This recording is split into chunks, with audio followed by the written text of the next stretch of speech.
Hi, everybody. Welcome to episode 5 of the Maz and Sack cast. Today, we are going to be going and talking about the event in Perth, Australia, WWE Elimination Chamber 2024. Yep. I can tell you that already has Sack all choked up. Oh, yes, it does. I'm coughing it up as we speak. Um, I know that we're probably going to tear into it a little bit, but I'm just going to say initial reaction. Obviously, I had to watch it late, as I'm sure most people did, because you're not getting up at 3 o'clock in the morning. And to WWE's credit, they stuck with their production schedule. So if you actually got up thinking, here we go, you got an hour-long pre-show. So I hope you weren't, hope you went back to bed. I know I did. And I started it at 9:30 in the morning, and I still was like, oh. But in the end, I thought it was a pretty decent, I still like the direction that we're going. Not to cut to the ending first, but I like the direction that everything's going. And I thought it was a pretty tight show too. There were some moments that got fan servicey for the fact that you're in another country and you're on the road to WrestleMania and you need to show people off and that aren't booked, but overall I enjoyed it, man. So I'm sure that we're going to touch on some things that by the end of this, and this is why I got it out of the way right away, because I think by the end of it, I'm going to be I think it's going to, if I set it at a 4.25 right now, I think by the end of the show, you're going to have me convinced it was like a 3.5 tops. So with that said, what'd you think of that first? Can we skip do you want to talk about the pre-show match? Because we can. Yeah, I think we should, because with only 4 matches on the card, I think you have to talk about it. So let's start here. I watched this show. I watched it last night. I took a brief hiatus for the UFC that was on live. Hell yeah, and then I came back to the show today, and it was a tale of 2 shows, I thought. I stopped before the Grayson Waller effect, or whatever. Is that what it's called? The Waller effect?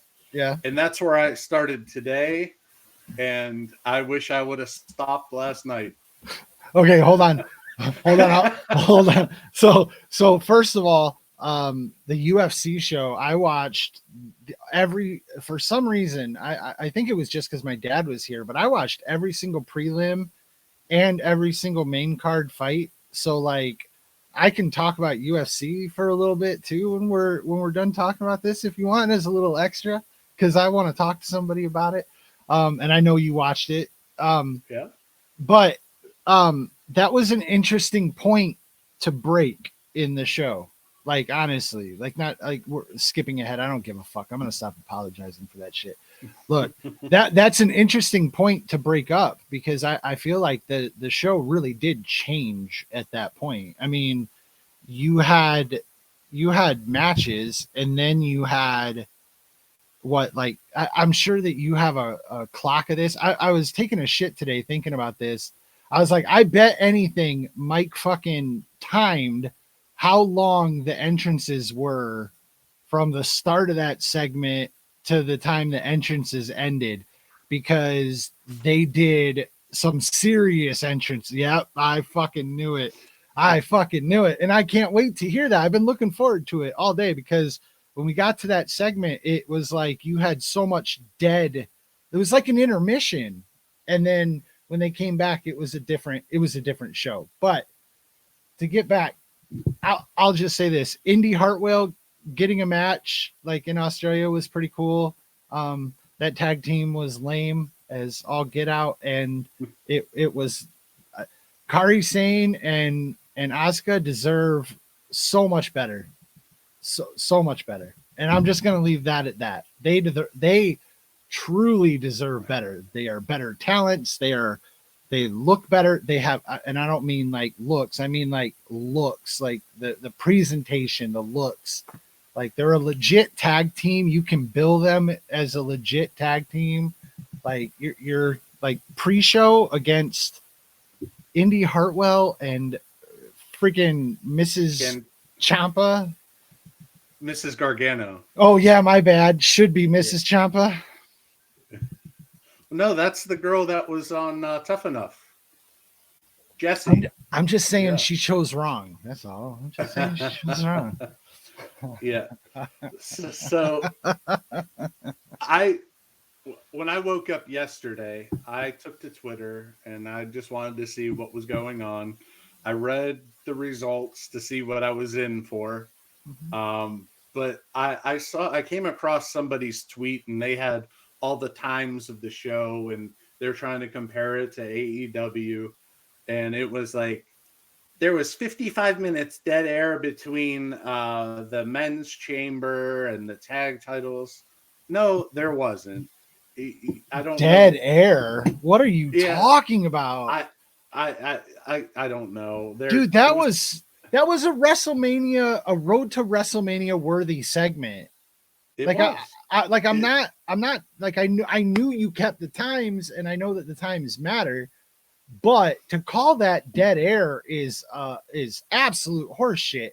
You had a giant outdoor stadium absolutely sell out for Seth Rollins and for Cody Rhodes. Like sold out hard for both of them. And the segment was fantastic in my opinion. And you know what's funny? I think a lot of times in these shows, the host never gets the proper rub. The host gets the schmuck roll, right?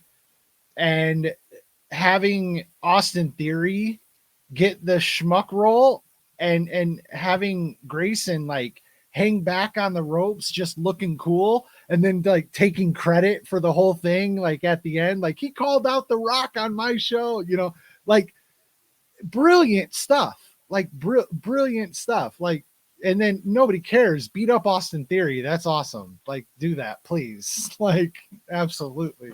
And Seth, take off your jacket before you do it. Take off your jacket. Show them what you're working with. Like, oh my God, dude. But Rollins, like, stating that he would tag up with Cody to go against Rock and Roman, like, that's kind of cool. I kind of like that. Yeah, they really they set it up there for, you know, something later on with a backlash, or I don't think that would they really. Yeah, I don't think could be SummerSlam. It legitimately could be SummerSlam. They could already book it for SummerSlam because they're not going to do it. They're not going to do it in a 12,000, 14,000 person stadium. They're going to do it in one of their shows. And I commented this during this, and I know it's international, but while I'm watching it, I'm thinking to myself, and I told my wife, it is ridiculous how many of the premium events, the pay-per-views, are becoming like 45,000 and up. You know, if you want to see WWE in a stadium with 14,000 people, you have to get a Raw, a SmackDown, or a house show. You know, like pay-per-views are moving.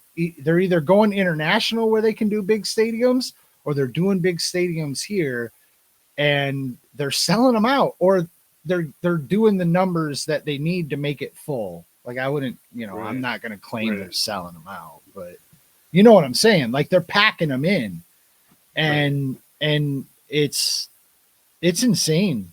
Like I never thought that wrestling would continue to fucking grow. Like I thought it was dying. I totally thought it was dying. And instead, like it looks like it's just and we've talked about the post McMahon era and this transition that they have to do. I don't think that there's going to be any transition. I think like we're in the post McMahon era. Like it just Like, I don't think there's any worry about it. I think the show's everything's successful. The branding is not, there's no drastic change, but it's good. I, I'm impressed. I'm sorry. Like I like, and you sent me that video, and I where the dude took a leg drop on the back of the head and somehow ended up popping up and going over the ropes. And I wanted so badly for that to be like a joke, like to be like from some indie show where they were playing around, not something that was on television. National television. Yeah. It was actually Billy Gunn giving a famouser, if you remember. Oh my that. God, are you serious? That's what that was supposed to be. Okay, anyway, so when you see that, because of the conversation we had last week, it really like opened my eyes to it. WWE is up. They're up. They're trending up. Everything looks up. Their talent is up. Like, to get back to it, the first match of the night being the women's elimination chamber match, like the first, official like match, whatever, pay-per-view match. It was full of talent. Like, probably could have been one or two people better, but in the end, I'm going to tell you this, Tiffy actually fucking Tiffy time might be for real. Like, when she was walking down to the ring and they're talking about her, I was like, no fucking way. Like, no fucking way. Here we go. It's another Barbie doll, blah, blah, blah. And woof. I by the end, I was like, okay. Oh, okay. And I'm gonna say this, and this, I'll shut up after I say this. I'm gonna shut up for a little while. With her, with Bianca, with Liv, Jade. Yeah, kinda. But like, Becky is kind of starting to look a little old. So, I'm not trying to shame or whatever, but she has a different look since she came back after she had the baby. So now that we basically covered the whole pay-per-view, before we even start, as we typically do here, I do want to bring something to light before we start going. So in that tweet, they were also complaining that this was a 5-hour show, and it was 4:19, including the pre-show. So yep, that's way far off.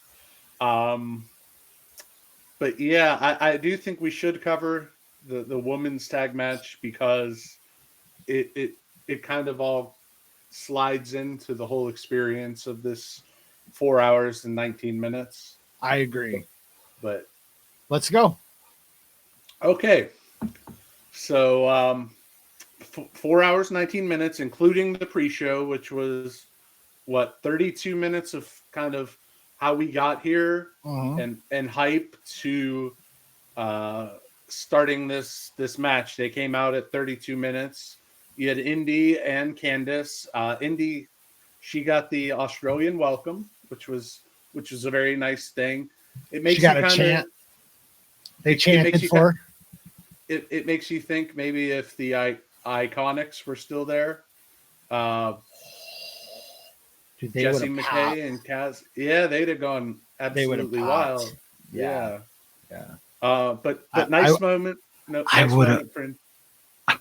I would have too. You would have popped. Yeah. So I thought it was a little bit better than a Raw match. It really wasn't anything special. It was just this is a kickoff show. We're gonna give the hometown girl a little love, and it went 12 minutes, and Kyrie with the greatest insane elbow kind of with Asuka doing the demolition is what that finish reminded me of. But that insane elbow is amazing. Then we had the nice ovation for Indy. She got her flowers, as they say. And Candace, who took the fall, by the way, they didn't put that on Indy in her hometown, her home country, so that was nice. And then right at 1 hour on the show, I'm not timing by time. I'm timing by time of the show on the recording. So right at 1 hour, we have Bianca coming out. Wearing trunks. She makes all of her own gear, so like I was kind of shocked. I was like, wow. Like, I don't know if I've ever, I mean, I don't remember seeing her in trunks. Like, it's not a regular thing. She's usually in pants, right? But they said it was super hot there. They said it was super hot and humid. So she was going to have to be in a tube for a long time. So when she came out in trunks, I was like, oh yeah, like it's hot there. It's fucking hot. Well, and you bring up a good point. It's probably even hotter standing in the plastic pod. There's not a lot of ventilation there. Yeah, exactly. So then we had Raquel Rodriguez come out about a minute later. I noticed, like, the whole thing on Twitter this week, she had, they were talking about her story of how she's been off with the anxiety disease, and she didn't have any makeup on. You can kind of tell that. So it was a different look for her. Then Tiffy time came strutting out at 103.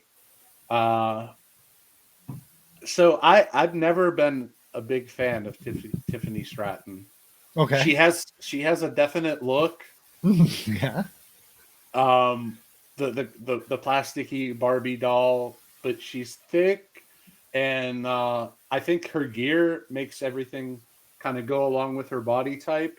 I agree. And it's a great look. Yeah. And by the end of this match, I think I'm in. Dude, she was over. She was over. I like goodness. She was over. She looked good. She performed amazingly. She had a lot of the high spots, to be honest, and definitely the vast majority of them that were done properly, like with a flourish, if you will, or But yeah, she impressed. I think legitimately, like, all of the jokes aside, she legitimately impressed, and her look is like it wore on me. Like you said, her gear was perfect. Like, yeah, she's legit. She might make a dent in the division. She kind of reminds me of when they brought Bianca along slowly in NXT, and then you could tell that the ponytail was like her big gimmick, and she'd start whacking people with it. But this young lady has got a very bright future. I'm very, very happy. Then Liv comes out about a minute later, and those are the four in the chamber. So you have Bianca, Tiffany, Liv, and Raquel, who probably took Jade's spot in this pay-per-view. Yeah, that's what I thought. She's the one that won the Battle Royal. Yeah. So then you had Naomi come out, and then you have Becky. And did you notice the Scott Hall tribute on the shoulders? Yeah, I did. Outsiders? Yeah. I thought that was a nice thing. Her gear was interesting. It was interesting. It took me by surprise a little bit. Like, it was different. Yeah, and just kind of by the gear, you could kind of tell, like, this is kind of the way. I mean, you had the press conference. You could tell, like, she's in there to be looking like a star and everything else. Yeah. I forgot to mention, I did give a rating to the Kabuki Warriors and Indy Candace match. I gave it a 2.77 out of 5. Okay. It was just a match. Okay. So the bell rings at 1:09. So you had 6 entrances, and that took up 9 minutes.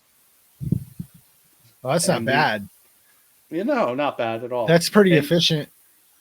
and you have Naomi and Becky start as the bell rings. We had ring announcer was Mike Rowe for the evening. You had Michael Cole, Corey Graves on commentary, and then the note on this match is Jessica Carr is the first female referee in an Elimination Chamber match. Oh, right on. That's cool. So, I didn't pick that up. That's awesome. Yeah, and then it was a standard. I'm not a real big Chamber fan. I'm not either. I'm not either. And after watching this whole show, which we'll cover, but they could retire it for a couple years because it's just a cluster. I think they could definitely retire it as a pay-per-view. I think if they wanted to do like a match, like on a, for a Money in the Bank, or like if they wanted to switch something up, they maybe, but yeah, I think as a pay-per-view on its own, I mean, it really is only 2 matches for its own pay-per-view. So what do you do? Like, you can't have both of them, but like to have it be a special match that you saw like once every 2 years or 3 years, something like Hell in the Cell, like that'd be great. I think that'd be good enough. I agree with you. I think it doesn't make a ton of sense. Like, it's a cool concept, and I think at one time it was different. Like when you had the metal grates and you had the loose chains and they were the heavy chains, and like you could jump off of the cages, and you could jump off of the, you could climb up on the top and do that stuff. Like, I think it's lost a lot of its flair because of that, and it looks very sanitary. Like ever since they put mats on the edges, it took something away from it, and now it's just a gimmick match where there's more than one person in. The order in which they come out really doesn't affect the match that much, it seems. I don't know. It just there's just not a lot to it. And it's always been, to me, it's always been better as a qualification match than like, and I guess that's what these were, right? Technically speaking, that's exactly what they were. Yeah, it's your 4-week filler into a pay-per-view on Raw and whatever. Yeah. But yeah, anyway. So another thing that I'll bring up about the Chamber is when it was en route on the ship got blocked. It was supposed to go, I think it was the Suez Canal, and it got blocked by pirates. They had to take it around and go another way. They announced that on Friday. Oh, that's fucking crazy. Yeah. So maybe, they will retire it after all of this hubbub. Or maybe they just won't try and take it to Australia ever again. That could be another thing. So another thing I did notice is, how they do the overhead and they do the lights for the pod for the next person to come in? When it lit on Bianca's cage, I wrote down Bianca, and then Raquel came strutting in. So they messed something up right there, but it is what it is. But it's a lot like the Royal Rumble, where everybody's in the pod, then some person comes in, they feed the person that just came in, and it's just contrived stuff. Tiffany came in first. She did a whole bunch of handspring elbows out here looking like the Great Muta, and she's hitting them like on the spot. Yeah. It's not like that clip I sent you a couple weeks ago where the handspring elbow was like 12 feet away from whoever it was trying to hit. No, she hit him perfect. She looked great. I was blown away with her, really. Yeah. I have a few comments on the match in general. I have that it started slow, and I think that's what we're kind of saying overall, is that like the Royal Rumble, it has to start a little slow because it just has to. But in this instance, it kind of sucks because your 4 other competitors competitors are like literally right there, and you have to wait, Mhm. and it took a long time, it felt like, for the match to get going. And again, that's just a product of the match in and of itself, but it kind of sucks. And it doesn't lend itself very much to narrative. Like the men's match tried to, and it in the end, I think it did, but we'll get there. We'll get there. Sorry. It's okay. And then I have that the ending felt rushed. Like it's like they took forever to get going, and then they stalled somewhere and rushed the end, or it was just maybe the ending felt rushed because it was kind of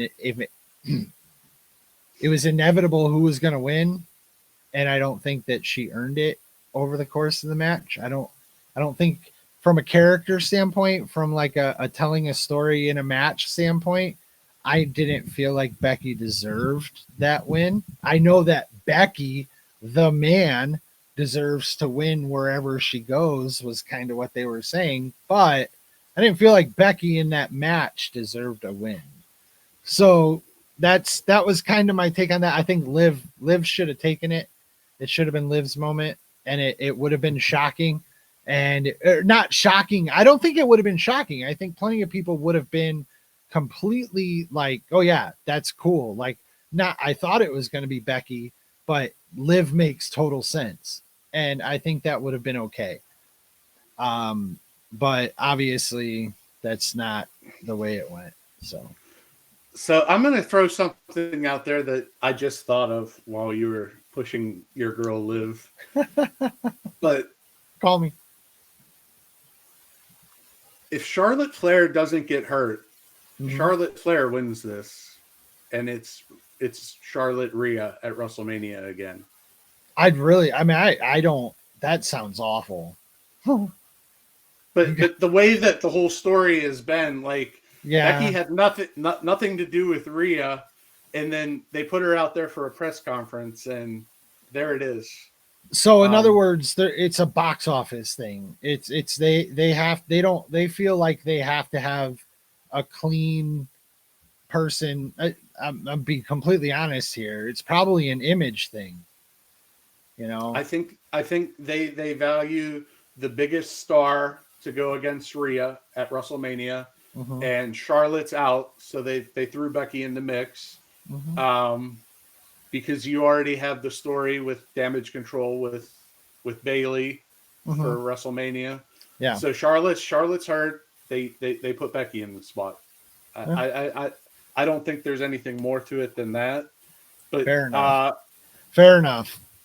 Does that make sense? Yeah. No, I think it does. I think it makes total sense. You said it exactly, like, to make it make the most amount of sense, which is that they value that spot with Rhea at to the top star. Like that spot is for the top star, and it would have been Charlotte, but Charlotte's out, and so it goes to Becky, and it that makes total sense. It does, and she ends up deferring the Royal Rumble to Bayley to continue to push, and there's another star in that spot, which lends itself to the other title.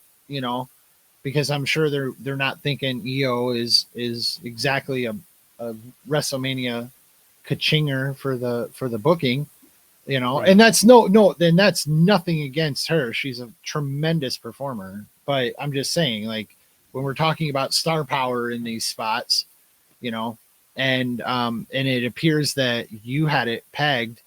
Bayley looks to be doing that about face.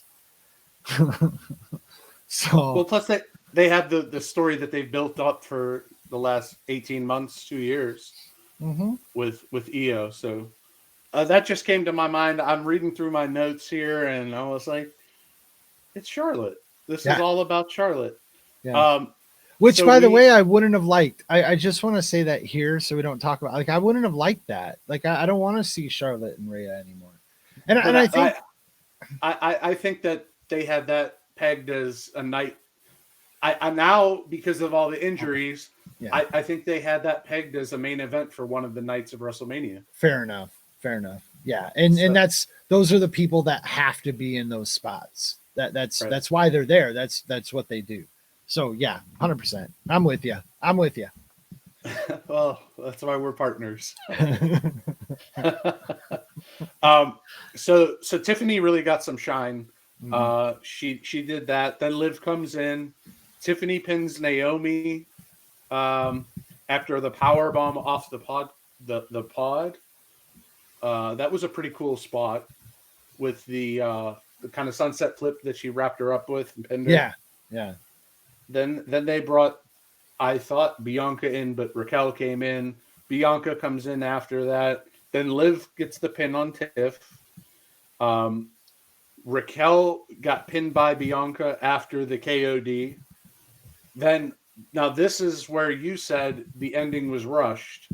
So within 3 minutes, you have Bianca pin Raquel. Then you have Liv pin Bianca with the schoolboy after the KOD. Which was awesome. Which was a great spot. Yeah. And then right after that, Becky pins Liv with the rock bottom. Which was lame. It was really bad. But Liv deserved the win. Becky didn't go down for the rock bottom. It was just kind of like a little slam.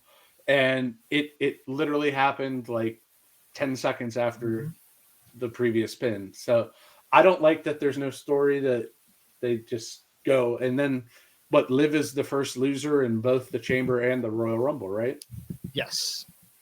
So Liv is on that cusp, but not there. Yeah, yeah. And I mean that probably has as much to do with the fact that she just came back.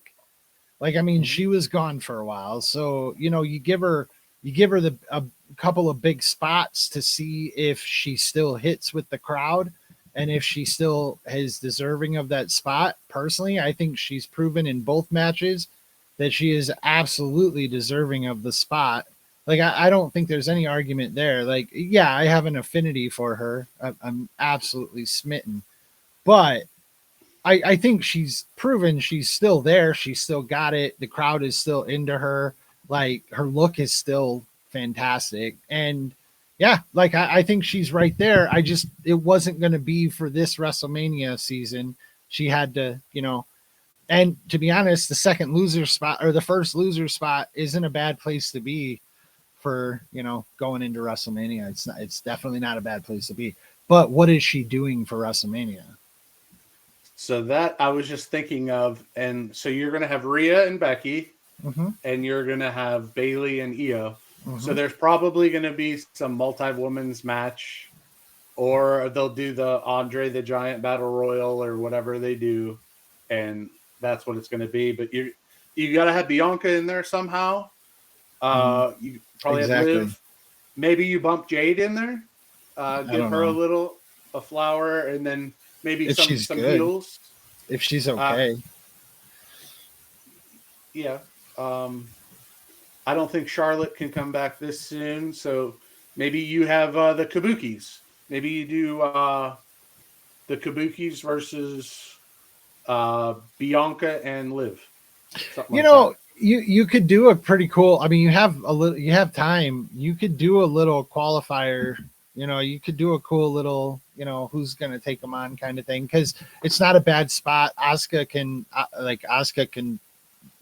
maintain a spot. They can maintain a spot on the show, and it would probably still be pretty low on the bill, but it would be quality no matter what. But I hope they find something that would be, I would be like cool with that. I think, like you just said, you've got a couple of big names there though. And it's like, man, and they got what, 10 hours to fill. So you can do something with them. Yeah. Okay. Anyway, what happened next, my friend? Well, the women's chamber match, I liked it. I gave it a 3.62 out of 5. It held my attention. It was good. I think you established Tiffy, and I liked it. I don't know. Again, You know, my biggest knock is that the ending it felt rushed, and it was. I mean, it was on the clock. It was like you just said it. Like, mm-hmm. so that's my biggest knock. Other than that, I liked it. You liked it. We liked it. Go, fucking women! You did a great job. Yeah, and the second straight pay-per-view, the women held their own and did a Oh, great job. Rumble. absolutely. With gimmick matches, and that hasn't always been the case. So, well Right. done. Well done. Well done. So the next thing on the next match, and we had what Australia commercial. They seem to fit those in after everything, similar to the way that they do the Saudi shows. Yeah. Yeah, just come on over to Australia, Western Australia. It's beautiful here. We led into the Judgment Day being challenged by New Catch Republic, who I didn't know who they were until I saw who they were. Pete Dunne and Tyler Bate, because New Catch Republic is just, I don't know. Same thing, by the way. Like, absolute same thing. Like, I had no idea who they were, and then I'm like, I think I saw those guys once. God, Pete Dunne. What a mistake. Yeah, well, at least he's Pete Dunne and not Butch. Oh, I know. That's what I mean. Like he was on fire. There was a time where that dude was fire. And NXT. Yeah. Well, NXT Europe, right? Like well, no, they had the match, the NXT in Chicago, and it Yeah. was Bate versus Pete Dunne. Oh wow. Was that the first one or the second one in Chicago? Do you remember? Because they had the first one. Okay. The first one, I believe. Yeah, because back then they in had the the War days Game. When every NXT show got better and better, the Takeover shows. Well, when Takeover first started, I mean, that was when Takeover was like new, and some of those shows. So I went to the second Chicago one, and it like they still on all the promo shirts, it's still, you know, NXT Takeover Chicago 2, like, you know, that's what they were billing it as. Now I'm sure with Takeover is still going, that they don't, like, it's not, you know, they don't care that much. It's not a thing. But it was it was the War Games one that I went to War Games. That was so fucking cool. Not to get off on that, but yeah, that was awesome. But yeah, those two guys, the Pete Dunne and Tyler Bate, those two guys. Yeah. So they had a 2-minute entrance, then Judgment Day comes out. Then we do the ring intros, and this was kind of a turning point in the show because, my God, Dominic with the nuclear heat. Okay, yeah, and the hilarious thing as that happened, I was trying to think of what time it was, so it would have been later that night for Dominic. So Dominic's getting booed in the early morning hours on Saturday in the United States. It's the early morning hours, and later that day in Mexico City, Mexico. Rey Mysterio gets a little bit of big screen time at the UFC fight, and the crowd had the biggest fucking pop of the entire night. Like, they absolutely lost their minds for Rey Mysterio. And Dom, like, just can't even get a word out. They won't even let that dude talk, and it is fantastic. Yeah, like, it's nuclear heat, man. It's so good. I just have some breaking news for you. Oh. The Detroit Red Wings just beat the Blackhawks in Chicago. Patrick Kane with the overtime winner for the Red Wings. That is karma right there. Like, you sent me that video of the standing ovation that they gave him for as long as they did, and then he comes out and beats him in overtime. Like, I hope they played Chelsea Dagger after he scored. Like, just, oh my God, dude. Well, love you, Kaner. Miss you, buddy. Showtime. Yep. So the intros and all that, they took 2 minutes. So at 1 hour and 53 minutes into this show, we have the bell for this match. Hmm. It was kind of slow starting. You go about 12 minutes, and then this whole match changed. Dom grabs, I believe it was Finn's foot under the Mhm. rope. He gets tossed, and this match just took off, and it was awesome. Yeah. Uh, awesome. So it ended 5 minutes later after Dom. These guys were going 1,000% in this match. Mhm. Finn hit Pete Dunne with the coup de grace. 1, 2, 3. Judgment Day retains. So this felt like an NXT match. You know, we just gave all that love to the old school NXT, and that's who these dudes were. And they went out and put on an old school NXT brawler. Just, you know, they, and like you said, they started slow, but they kind of had to. Like, I mean, you can't. I don't. I mean, they probably had time to fill. How long can you kill each other? But you have talent in there. That, I mean, Finn's whole thing was that he went too hard. Like, that's how he ended up hurt. He had reckless abandon, and Pete Dunne was one of the tightest. Like, his holds were so, they looked legitimately painful. Everything he does looks like it hurts. And you just had gotten I'm sorry, Damian Priest is a lot bigger than I think he projects himself. He kind of has a hunch, and like the dark thing that they do for that group, I actually don't think it suits him. I know he's always been like that, but I think if he chose a different look, like, I think he could take off. I think he has the skill to take off. I think he needs to do like what Jinder Mahal did, and like go like with a suit, you know, Yeah, just throw on a sport coat with no shirt under it, and just, you know what I'm saying? Like, yeah. He's got the voice for promos. cut the hair, Uh, clean up the hair, put on a jacket. Like I think he could be something, like, but he has like this hunch look to him because he's like the depressed emo guy, and he looks smaller than he really is. And then when he goes out and people start laying it in hard, they start fucking laying it in, as any of these guys would do. He bows up a little bit, man. It's like he grew 3 inches, and all of a sudden he was just on a warpath. And they all were. Fantastic shit. yeah, really good match. This actually was my match of the night. There you go. I Um, think so I too.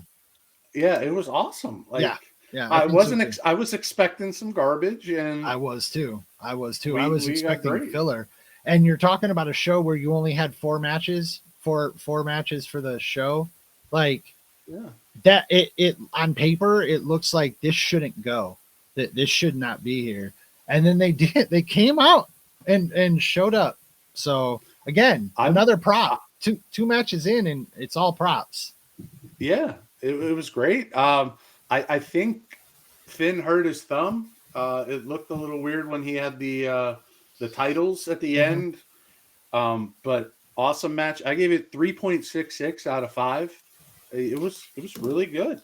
Um, I love that you do, like, not like quarters, or like you just do it to like to the hundredth.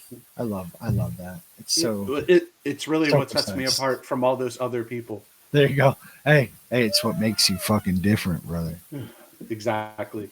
Um, so this is where I took a break and went to UFC. Um, and goddamn, I wish I would have stayed and not come back.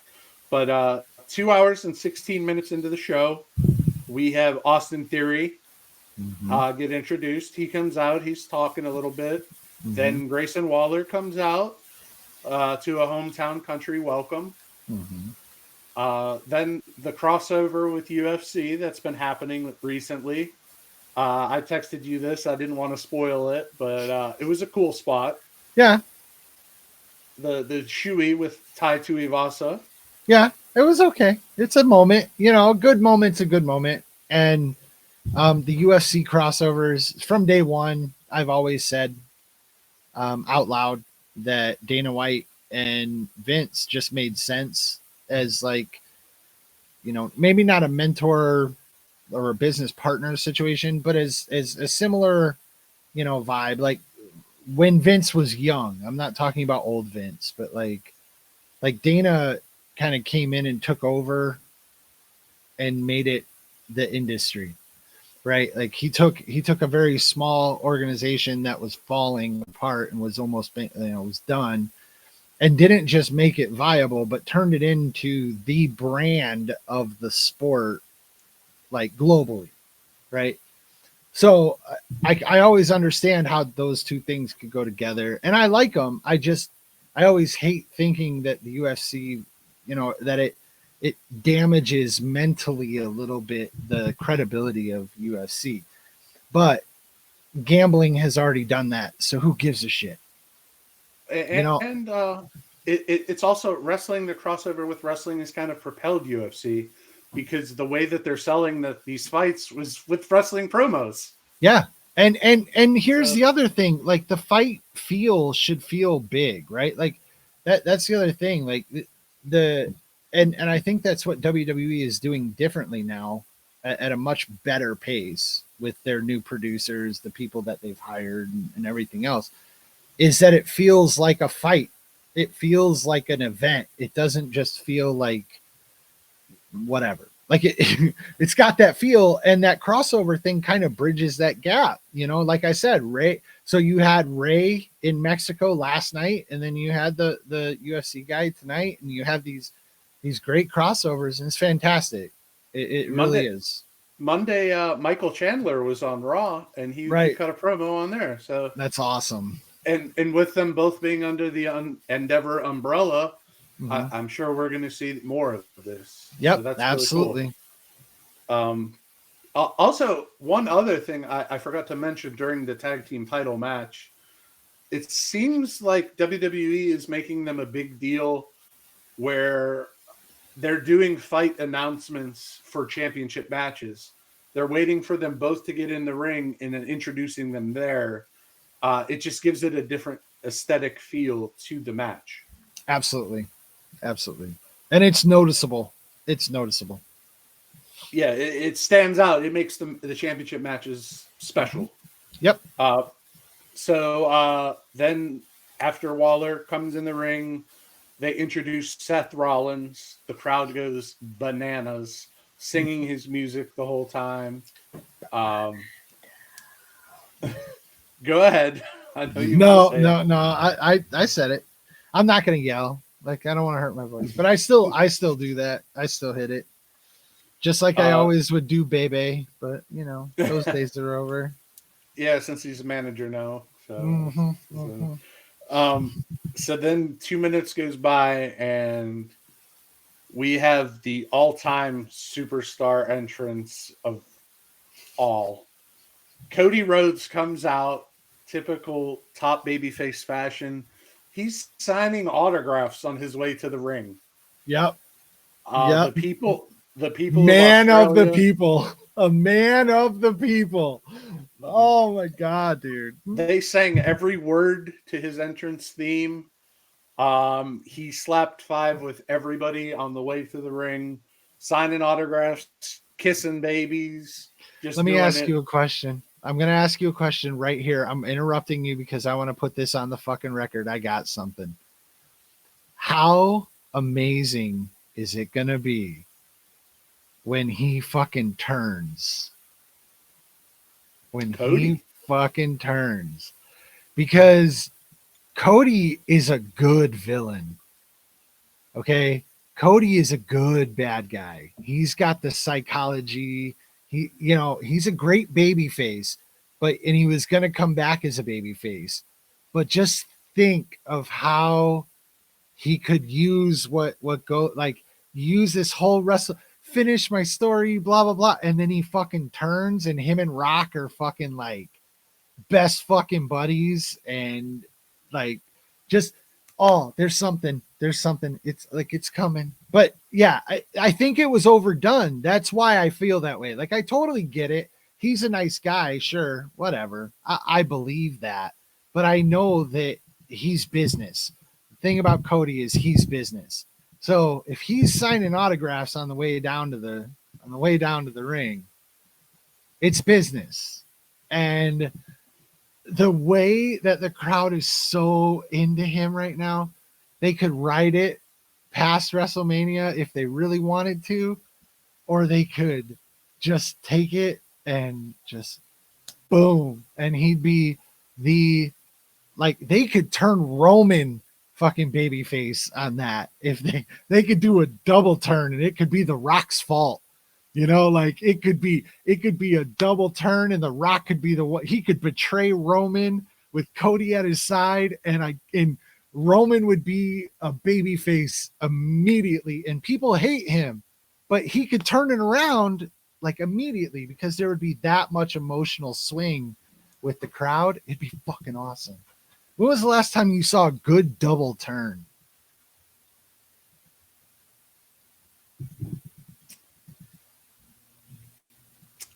I don't think he can right now. Oh, come on. But Cody loses at WrestleMania, and then he does whatever he can to get the belt and finish his story. That's where you turn him. Okay. But I think they're going the Cena way with Cody.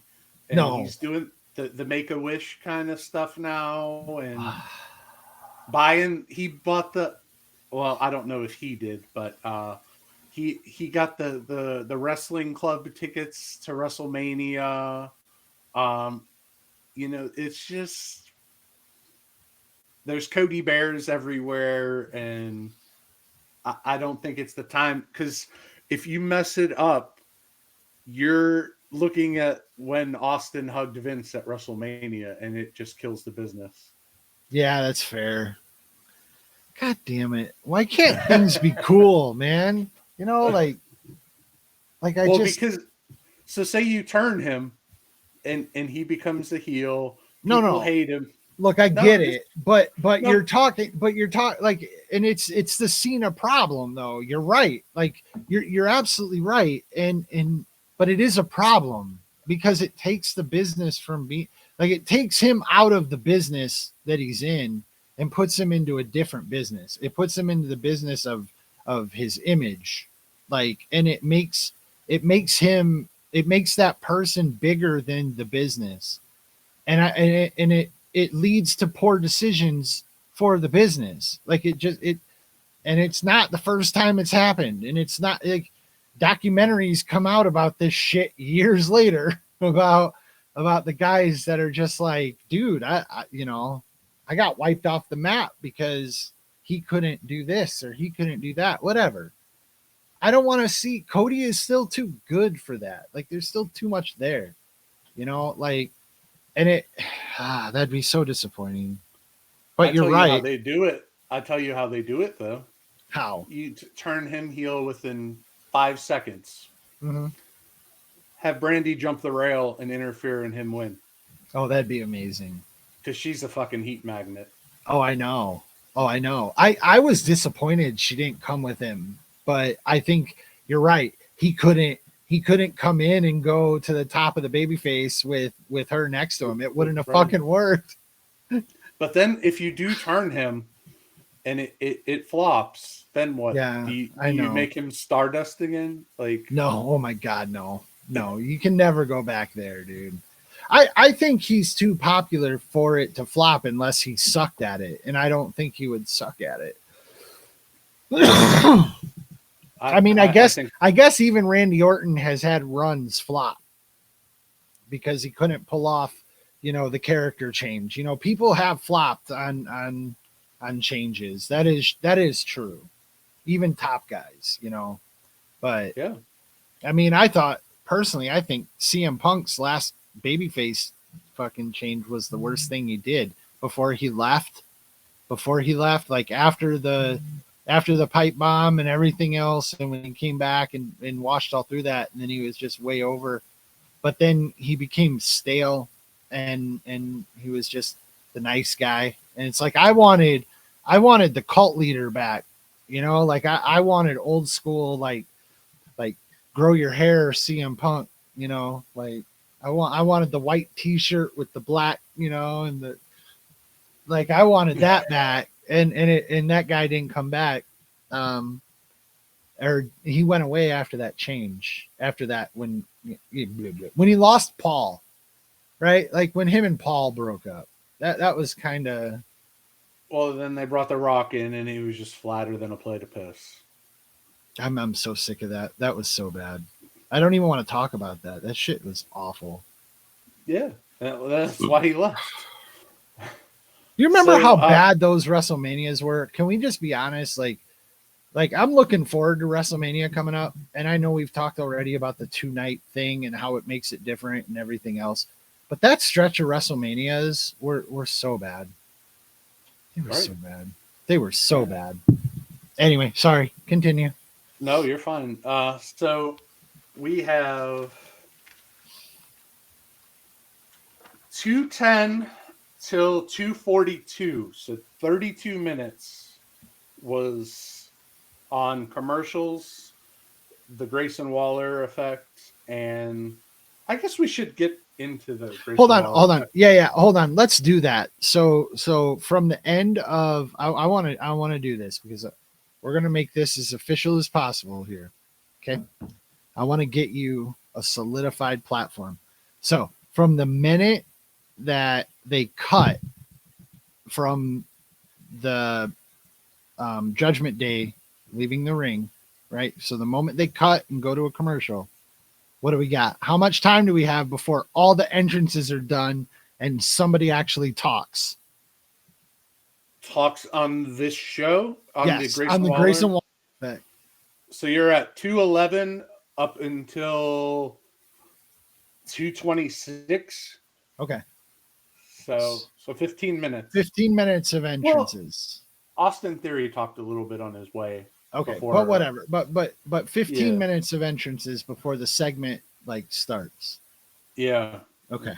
And then Grayson Waller starts talking. Yeah, and then Seth interrupts him a little bit. Then Cody interrupts him, and then Theory comes out as The Rock. Okay, hold on. Seth Rollins is fucking peak right now. Absolute peak. The dude is wearing what appears to be human clothing, but not quite human clothing. Just so full of charisma, and he's just wearing whatever he's wearing. He's got the third eye glasses on, and this dude couldn't be more over with the crowd. And he's hilarious. He's dry, but he's also very obnoxious. Like he's a perfect entertainer, dude. And he just doesn't care. Like his whole image of like not caring and being almost like a Jim Morrison kind of character, like it's very interesting, and he's doing it perfectly. And when he interrupted, I instantly knew that this segment was going to actually be a gem instead of crap. And I know you don't agree, but I thought it was awesome. No, I enjoyed it. It was fun. So they bait Austin Theory into being The Rock, saying all the catchphrases. Then they beat him up, and the Cody Cutter was hit perfection. Oh my god, that was awesome. The pedigree was awesome. Yeah. And then Grayson Waller just kind of stood there, like he didn't want to get any on him. Yeah. And then I think I texted you as soon as I saw it. Austin Theory, and it was almost kind of off camera because it wasn't a good shot of it. I was a little disappointed. But Austin Theory he took that stomp like a fucking pro. Like straight up on his head, feet straight up in the air, and came over. I was like I know he's kind of in the small man comedy, like, but still, like, I don't get it. Like, I'm not funny. Urgh. Like, I think he can do well. I hope he gets a shot. I think he could main event WrestleMania in like 2 years. He's like Yeah. that good. I agree. He just has to get the right spots, and he has to, like anyone else, he's just got to be able to capitalize on it. But yeah, like similar to LA Knight right now. If you say so. I mean, he got over. He lost every match, and then all of a sudden, here he is in that, position. Okay, yeah. So what do we got? So then the Elimination Chamber comes down again. 242 into it. First entrance. Okay, wait, hold on. I want to cover something that I think we covered off air, right? So a certain somebody called all of that time that we just covered with Grayson Waller and Austin Theory and Seth Rollins and Cody Rhodes, called it dead air. Is that how it was? Like, yeah, it was like 55 minutes of dead air in between matches. I will never accept that. Like, that was, to me, that was such great use of your resources. You have a captive audience of dozens of thousands of people, and you're doing a premium event on your streaming service. You bring out Seth Rollins to entertain the crowd. You bring out Cody, who's going to be, you bring out your main events of WrestleMania who aren't in matches, and you get a homegrown talent to get a nation rub, and you get Austin Theory, who you're trying to bring up to get some screen time. How is that dead air? That's what you do to grow your brand. That's what you do to grow your stars. That's the opposite of dead air. Well, the other thing too is that you may not have even thought about is they kind of teased a Seth on Cody turn. So they accomplished so much in that little 10 minutes that the awesome. Potential that there is a match coming up with Seth Rollins and Cody Rhodes versus The Rock and Roman Reigns, like, that's good enough for me. Like, okay, like, they make that match, like, I don't care. Like, we were talking, like, it could be SummerSlam. Okay, I'm in. I don't care. I don't need to see it on Raw. You don't need to build it up. They can fight each other behind the scenes or do their thing. I'm good, because especially if The Rock does anything worth watching at WrestleMania, which we'll see. Yeah, he's going to be involved somehow, some way. And what do we have? We have February 25th. What is it? April 6th and 7th. Mm-hmm. So we have 5 weeks now. To build, which is crazy. All right, let's do this. Let's do this Elimination Chamber match here. Are you really that excited to do this? I am, actually. I am. There's some moments in it that I'm just so. Okay, wait, hold on. Last thing, and then we'll actually get into the meat and potatoes. I'll let you do the times and everything else, but after seeing the lineup for this, I kind of felt like there was the chance that it was going to become just spot monkeying for each other, because you had individual storylines. So it's like these two guys could have their moment and then fall off to the side, and then these two guys can have their moment and fall off to the side, and these two guys, because they're already in feuds and everything. I mean, it didn't really turn out that way, but there were some interesting things because of that. So let's just get started. Do the entrances. So 243, Kevin Owens comes out, big ovation. Mm-hmm. The koala bear. Well, yeah, he walked in with the koala entering the arena, which was weird.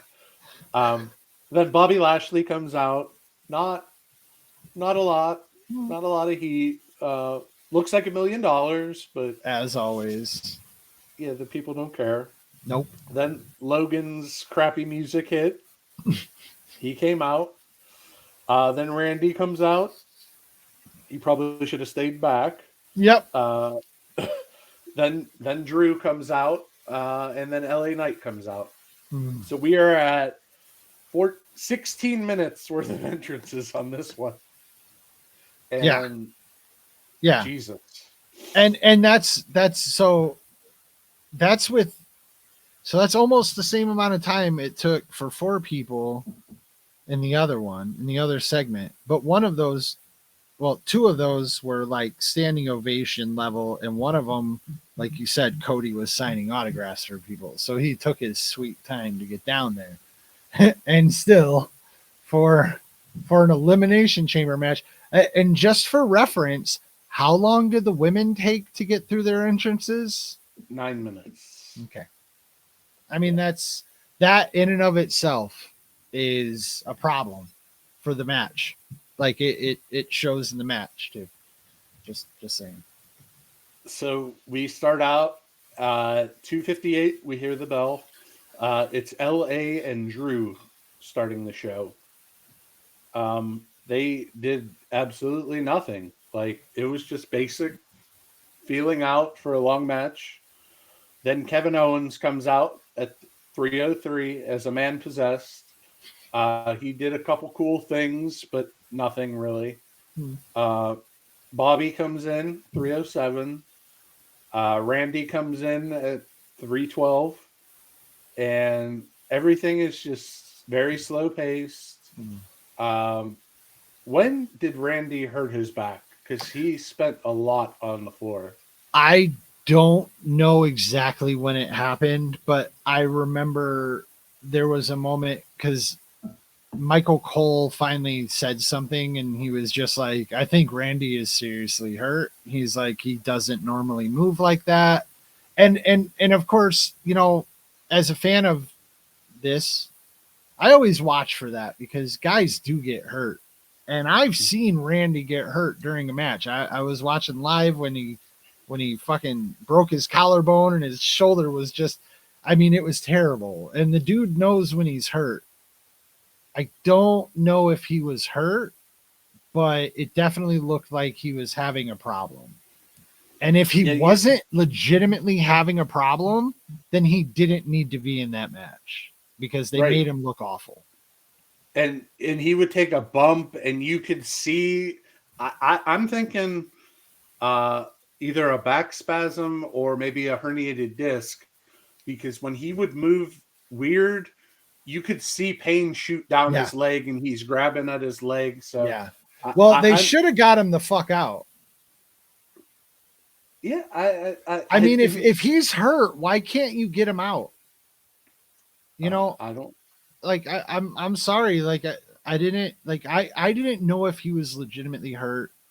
I couldn't really tell. They do a good job of hiding it, but if he was hurt, he didn't need to do any more spots. Just let him out. Just let him out. You know, and he's eliminated. Oh no, they're like, Randy Orton is eliminated, can't go on. Oh look, the Elimination Chamber is actually dangerous. See, like it's still dangerous. Right, you can play it up. Like just get him out. Be a little bit more safe on that, guys. So from that aspect, if he is legitimately hurt, yeah, that's my take on that. You should have gotten him out. If he's not, then it's a roll your eyes because it was bad. If he sold like that, like he was Vince McMahon tearing his quads. Yeah, and there's no reason for it because it didn't really make any sense. So yeah. So then we get to 3:16 and Logan Paul's turn comes. And Logan Paul looks over to the side and Kevin Owens is standing there waiting. So what the camera did not pick up that I've seen on Twitter is Logan had a magic marker, a Sharpie in his pod. He wrote on drawing he drew devil horns and he wrote Kevin sucks backwards, mind you. Mm-hmm. And then he drew a fat picture of Kevin Owens and an arrow to Kevin sucks. And Owens was there waiting when his pod opened. It was hilarious. It was great. So, like, It was great. you have all this talent in the ring, and then you have Logan Paul, who's just playing the dick heel, Mm-hmm. and he's not even involved in the match, but he's means so much to the match. Like, this dude gets it. Yeah, he does. He does. And I've been saying this for a while. Like, I've been behind him, and I don't like him, but you're not meant to like him. And I don't like what he's done to whatever. He is who he is, man. I don't care. But what he does, he gets it. Like you said it, he gets it. And it's amazing how it had such an effect. Like him just being there and doing what he did, which had no effect on, like, it ended up having all the effect on the match. Right. Except for the other thing that happens, which this is another thing that boggles my mind. So after about 3 minutes after Logan gets an ass beat from pillar to post by Owens, Bobby Lashley gets pinned by Drew, and Bobby Lashley looked hurt as well. Yep. He may have separated shoulder or something like that.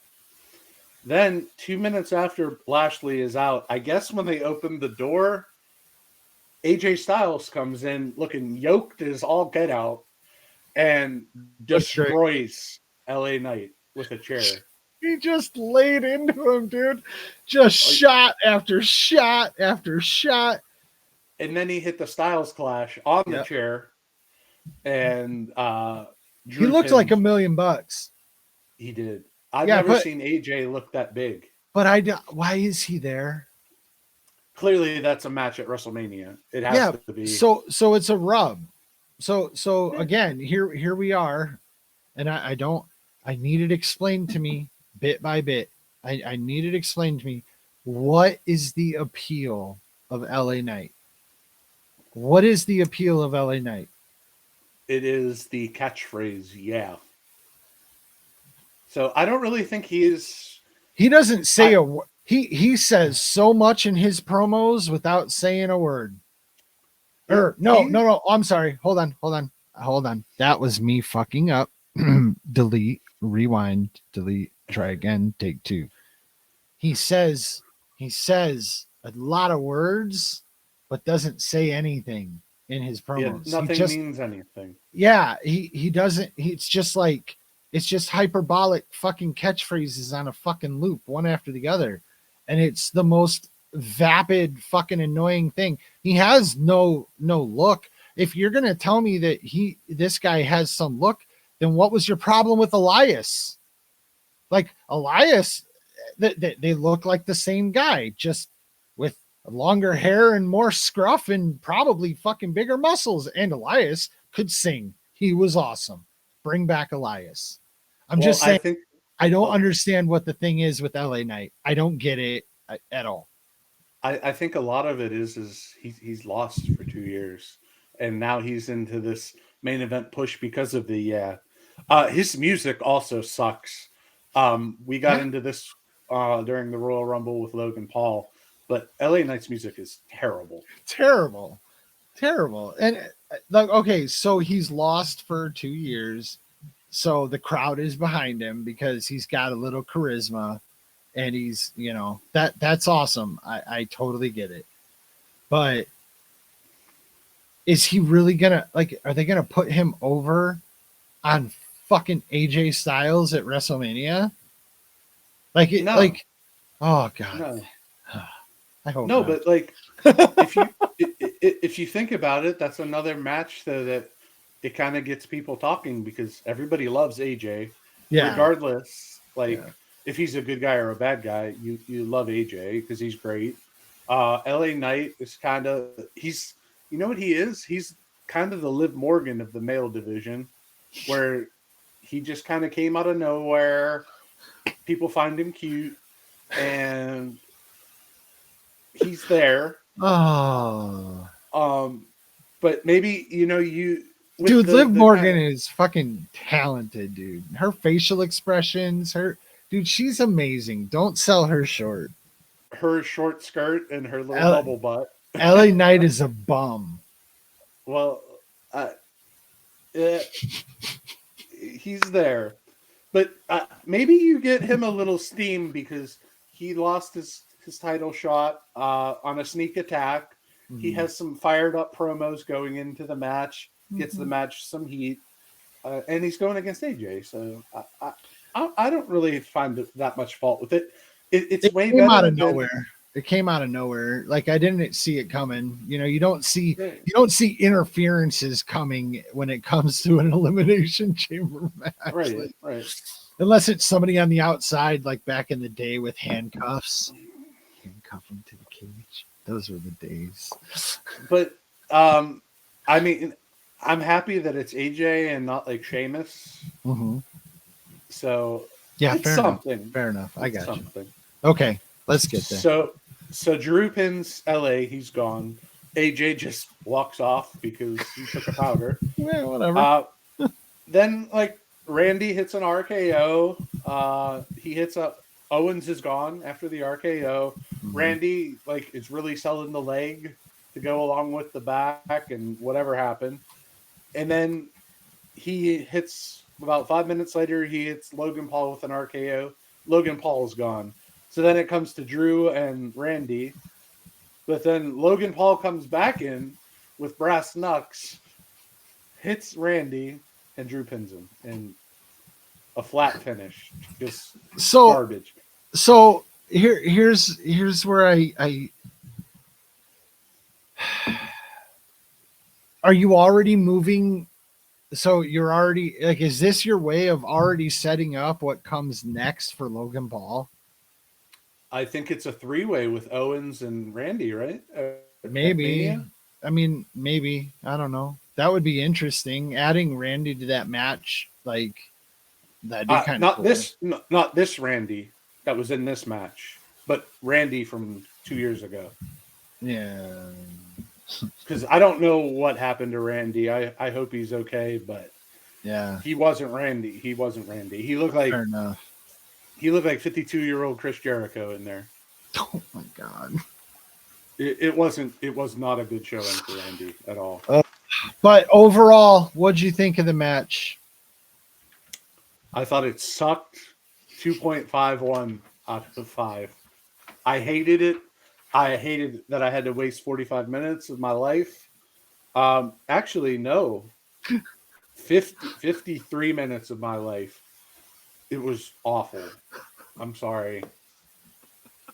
No, I agree. It was inferior in every way, shape, and form. And the thing that sucks the most about it is it shouldn't have been. But I will say this, and we've already talked about it, so we don't need. But I did like the Logan Paul stuff because I think but it doesn't fit in the elimination. I don't know. Whatever. I liked it. I think it is what it is. I don't like LA Knight, so I didn't like any of that, and I felt like the match was kind of based around him. At least early on, it was definitely, it just felt like everything kind of hinged on him. And then AJ comes in to end it for him, which also feels like it hinges on him.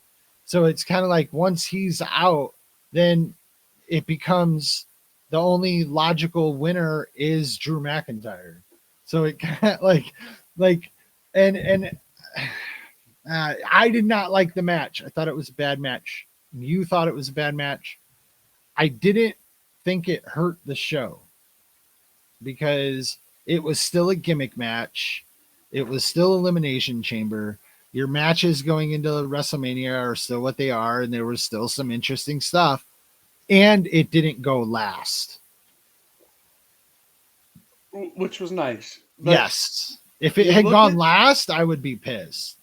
You look at who is in this match, and you're like, there's going to be some spot with Logan Paul where he dives off the ceiling or something. Yeah, never. There was nothing. There was there was no big spots. It was just, it was basic garbage. Yeah, I agree with that part of it for sure. And maybe, Lashley and Randy did get hurt, and maybe Yeah. that affected everything. So Yeah, that could have been, that could be it. And if that's it, then a pass is given for sure.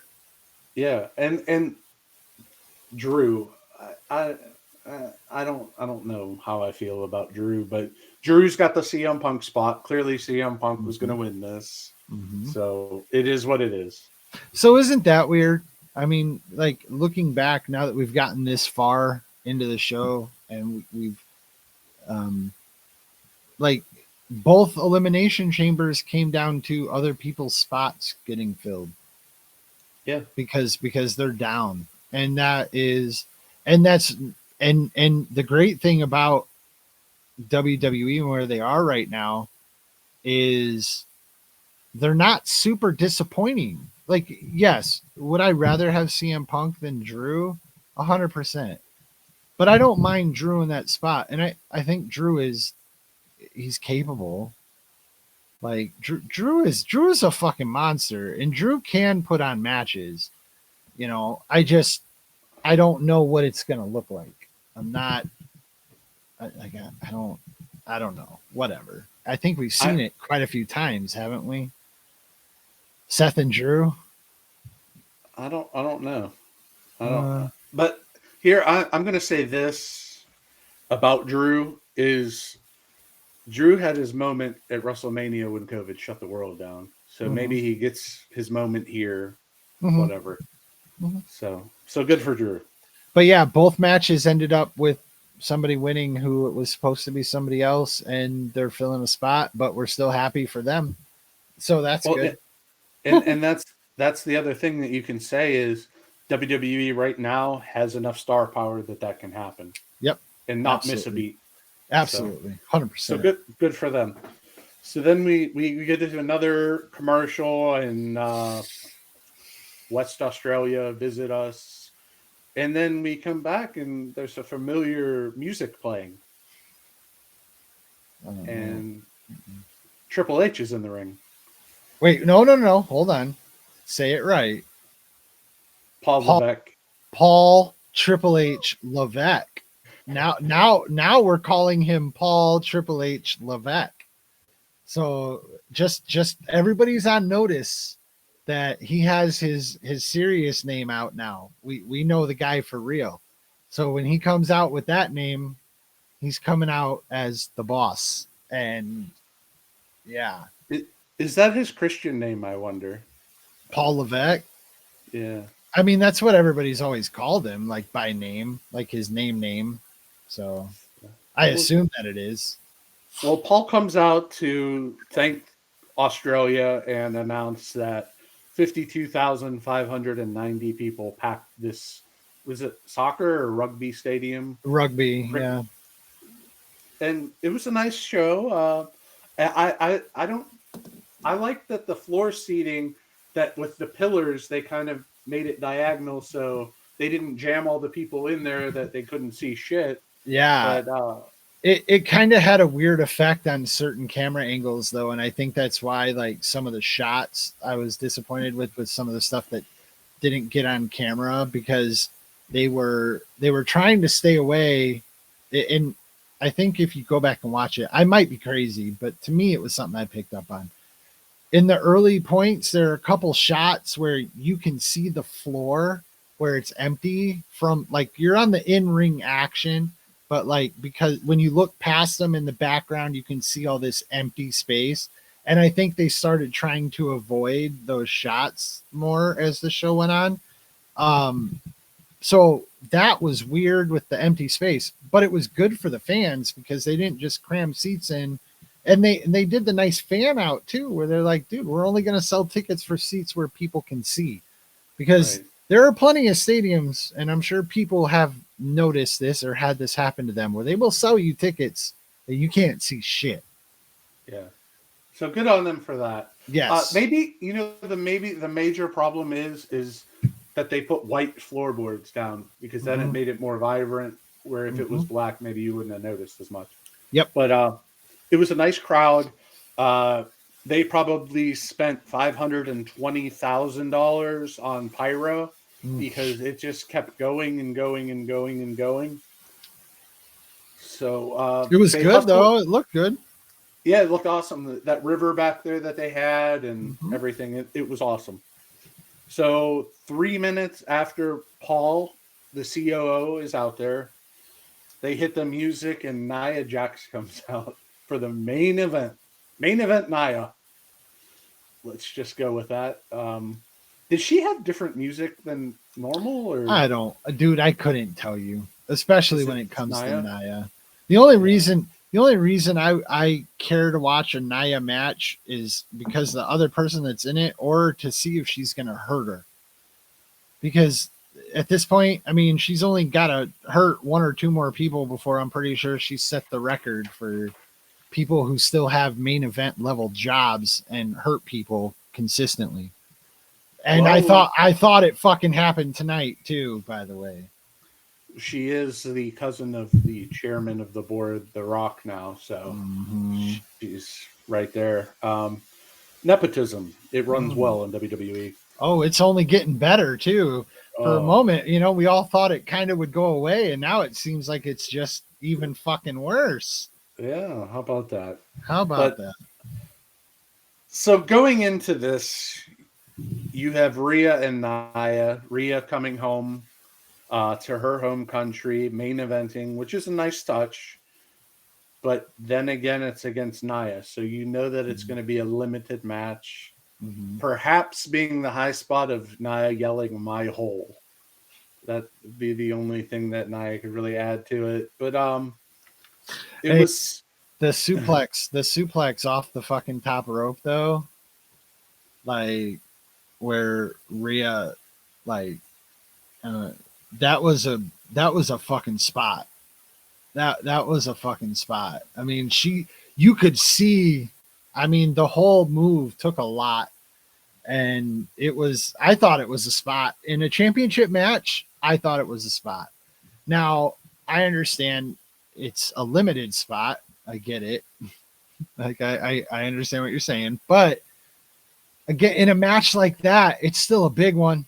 It's still. I mean, she is still the force that she is meant to be, and I'm gonna say this because I know you're gonna get into all the spots and the time and everything else, but I didn't mind it.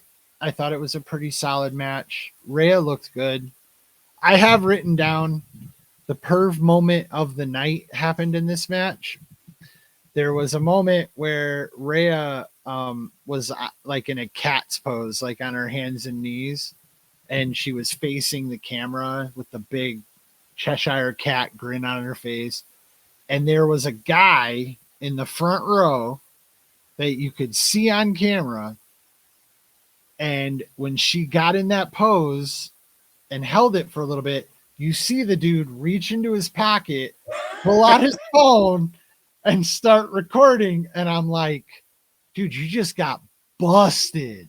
Like this like I guarantee you it's somewhere on the internet. There's memes of this shit. I haven't seen it, haven't looked, but this dude got busted. Just, and you can see exactly what he's looking at. You know what he's looking at, and he's just whoop. Oh, I'm like, dude, you fucked up, bro. I hope your wife fucking sees that shit for real, because terrible, terrible. But she was dressed amazingly tonight, and she was every bit of mommy that I appreciate in her. so that's another thing I wanted to get into with this match. They clearly had a cameraman just posted up to get her ass at every angle because it was all over. There was so much jiggle time on this show. And I she think was digging it out, and like going from the front to dig it out too. I was like, oof. Mommy. There was more jiggle in her ass on this show than Taylor Swift was on the Super Bowl. Oh, that's terrible. But my God, I swear they had a cameraman just posted up to be on her ass this whole match. And here's the thing of it. I'm a guy and I'm an older guy and I'm a guy who's not afraid to make jokes like that and talk about that stuff. And it's great. I appreciate it. But to be completely honest, she's such a killer. Like she might be to me, like I think she's way better than Charlotte. And like I think she might be the best woman. And she's still so young. She's got time to grow and get better. And she's gonna get better. I think she's fantastic, but it's got to come to an end because everybody has to drop and everybody has to back up and everything else. I just don't think there's anybody like, I don't think Becky, like there's nobody, even people that I love, like nobody beats her clean in the middle of the ring right now. Nobody. Charlotte will, because it's bound to happen. And I think that would be a mistake. I think that would be going backward. It would be, it'd be like Seth Rollins dropping it to Edge. I'm sorry, that was pretty mean. I'm sorry, Charlotte. That's not fair. Yeah, but I don't think you're wrong. So Rhea got a 4-minute entrance. Mm-hmm. Nia got a 2-minute entrance. Rhea is the star of this show. You have Belle at 3:51, and it was a 15-minute just David and Goliath. Rhea sold. She sold some more. She sold some more, but there's not a lot of stuff that you can do in the ring with Nia. Can I go? No, finish up. I was going to say it was very reminiscent to me of the Nia Bayley London takeover match, where you just sell, and then hit a move and it's over. Yeah, and the thing I was going to say is Nia no sells just consistently, and I get the power sell, you're not gonna knock me down, I'm a giant, like I get that, I get it. I don't think she's earned it. She's not that much tall. I don't even know if she is taller than Rhea. Rhea's tall, and I don't know that she's taller. So yeah, she's bigger, like get it, but it's not like to no sell to Rhea is ridiculous because she's big. She is big and she is powerful. Like you don't no sell to that, it'd be like fucking, what it would be? It'd be like Big Show not selling to Braun. Like what are we doing here? And she did. She knows she fucking absorbed so much that from Rhea Ripley, you're not absorbing that. Like you can't no sell that. And I got annoyed with it really quickly. Like I got super annoyed with it. So they hit the bell. The match starts. Rhea immediately charges her, goes on the offense, tries to hit her with a head scissors or a Hurricane Rana, and Nia just walked out of it. Yeah. Like that was the epitome of this match. Yes. Yeah, there's something wrong with Nia. Yeah. To wrestle. She doesn't have any offense either. She has none. Nothing. If you want to put her in the ring with Candace LeRae and do that, squash her. Yeah, not even that. To be completely honest, you put her in matches with those people so they can fucking like look good and then sell and get squashed. But you give them moments to like work in the ring, like with somebody bigger, with somebody that because those smaller people have to fight up no matter what. You know what I mean? Like it doesn't matter if when they get to the title picture, if it's Bayley or if it's Charlotte or if it's Asuka or if it's fucking the EST or if it's Rhea, they're gonna be bigger than the Candice LeRae's and the people like that may have something if you give them a chance. So I have no problem. Like do matches like that. Keep her fighting people. Do what you got to do.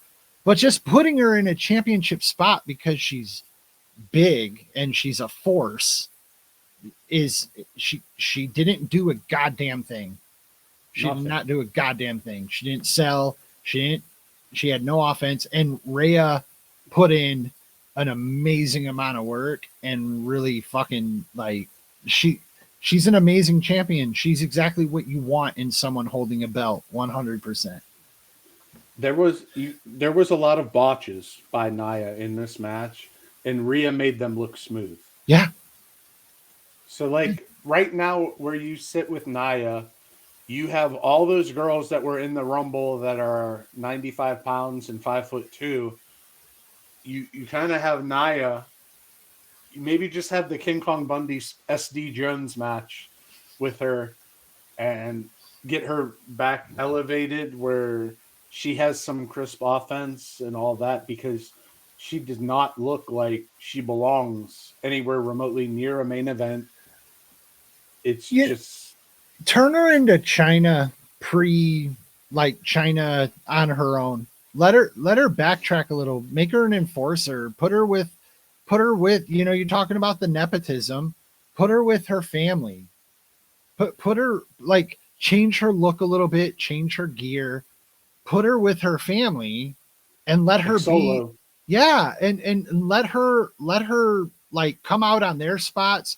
Let her beat the shit out of some dudes, let her man the ring for the Usos. Let her do some shit to get some heat, like that isn't you suck heat, because there's a difference. There's heat, and then there's fuck you, I don't want to see you heat. And like she can still work. She was like a raw ball of clay that they never got to mold, because she was already what she was going to be the minute they put into her ring, and she never got any better. And I actually honestly think she's just gotten worse. Like I think there was a time where I would have said she was better than she is now for sure. But yeah, it's interesting, and I don't want to see her fail. I don't root for any one of these people to fail. Like I'd love to see everyone get opportunities that are the best for them.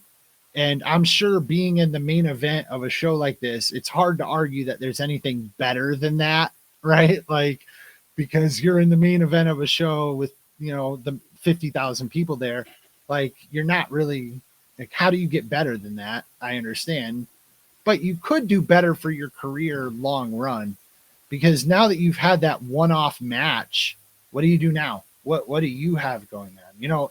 Very similar to some of these other, other people that we've talked about tonight. What do you have now? And I think if put her in a better opportunity where she has something prolonged and she can build it, maybe she'll actually be everything they want her to be for the fans. Just my take. I'm done with my Nia stuff now.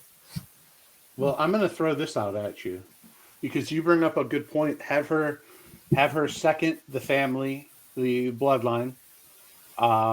Maybe have her be the person that interferes. Mm-hmm. But between A and B right now, put her in there at WrestleMania. Have her put Jade over in like a 3-minute match, mm-hmm. where she gets a little offense. She misses something. Jade does a power move, and it's over. And then she can go on to rehab her image as an outside force. That'd be great. She's not it right now.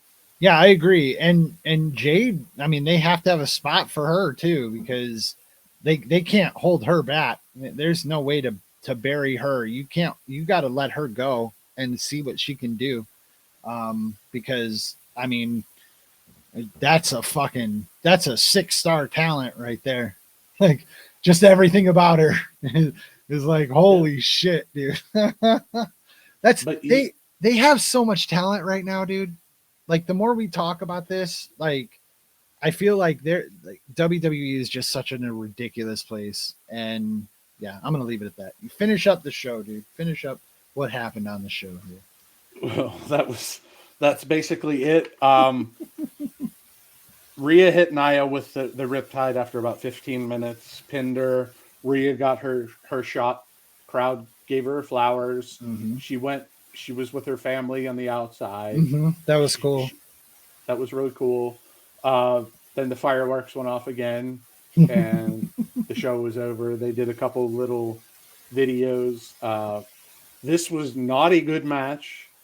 It was a little. It was a little bit better than the men's chamber. I gave it a 2.82. It was a little bit better than the Kabuki Warriors match, just because it was the main event.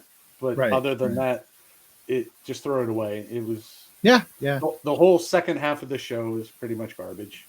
Yeah, I mean I get it. I don't necessarily agree because I watched it all at once other than after I fell asleep like when the women's chamber match started. So I went back and started that over. So I watched it like the main show. I watched all in one sitting, and I didn't feel that there was any real momentum lost, like through any of the segments. I felt like the show was pretty continuous. I think you stopping in the middle and taking some time off probably affected your mindset on it a little bit, but I will say it wasn't a great match. And the men's chamber was a bit of a kerfuffle, if you will.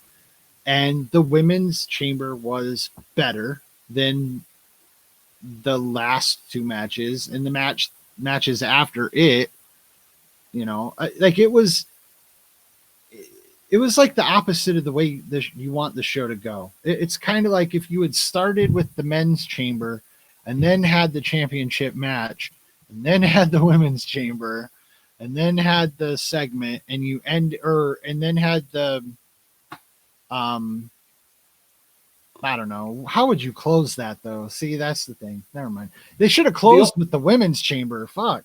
Well, if Rhea was going to win the women's chamber and Becky was the champion, you had Rhea going on to chase it. That would have been the only way they could have changed the whole thing. Yeah. But the show, it became a trog to get through, but they accomplished storylines out of it. Yeah. So it's not a fail show, but it wasn't a good show by any means. No, and it was. I like to always say this too, and I say this with the Saudi shows too. It is still an international show, so they build them differently and they prioritize different things, because they have to for that crowd. They can't, you know. Now, I'm not saying that if they had done it in Philly, it would have looked, or in Pittsburgh or in Chicago, it would have looked any different. But I kind of think that it would. Like I kind of think it would. I wasn't overall disappointed. And here's what I'm gonna say: the build of the show is like I'm going to analyze that. I'm going to analyze how the show was built, what was done. But in the end, the product is because I'm not absorbing all of it. And I just want to know how I feel about the product every time I'm taking it in. And in the end, I mean, there were only a few people on this show today that I'm like, I really don't care to see them anymore. And like, if you go back and watch old wrestling, I guarantee you there's people you forgot existed. So, like, I don't feel like there's anybody on the roster right now that feels like that person. They have, like, maybe in the women's chamber match, but that's all. But for the rest of it, it was just a good show with good wrestlers, and they did some good stuff. It was a transition show. Yeah, 100%. That's way. 100%. That show should have been in a AAA fucking hockey, stadium that seats 12,000 people.